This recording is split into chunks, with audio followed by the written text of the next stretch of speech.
सोचो कयामत का दिन है, सब नबी इनकार कर चुके, हर तरफ चीखो पुकार है और अचानक आवाज आती है, अना लहा अना लहा। मैं सिफारिश करूंगा, मैं हूं उसके लिए। कयामत का दिन होगा, सूरज सरों पर, जमीन तप रही होगी, लोग चीख रहे होंगे, नफसी नफसी, मुझे बचाओ मुझे बचाओ। माँ बेटे से नजरें चराएगी, बाप बेटी को छोड़ देगा, हर शख्स अपनी फिक्र में होगा। और फिर लोग दौड़ेंगे हजरत आदम अलैहिस्सलाम के पास, ऐ हमारे बाप अल्लाह से सिफारिश करें। आदम फरमाएंगे, आज मैं अपने नफ्स की फिक्र में हूं, मैं सिफारिश नहीं कर सकता।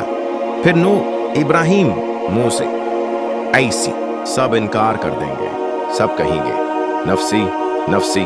और फिर लोग पहुंचेंगे मोहम्मद मुस्तफ़ी के कदमों में, अर्ज करेंगे, ए अल्लाह के हबीब आप सिफारिश करें। और वो वक्त जो कायनात का सबसे हुसैन लम्हा होगा। नबी पाक फरमाएंगे, अना लहा, यानी मैं ही हूं उसके लिए, मैं शफाअत करूंगा।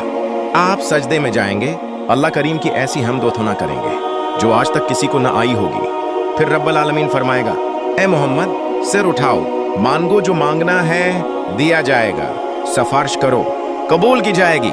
और नबी कहेंगे, अल्लाह मेरी अम्त। अल्लाह फरमाएगा, जाओ, जिसके दिल में एक राई के दाने के बराबर ईमान है उसे जहन्नम से निकाल लाओ।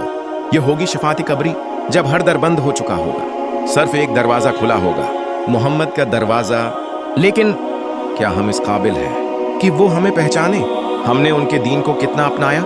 नमाज, संत, कुरान, कहाँ है वो इश्क, वो इत्तिबा?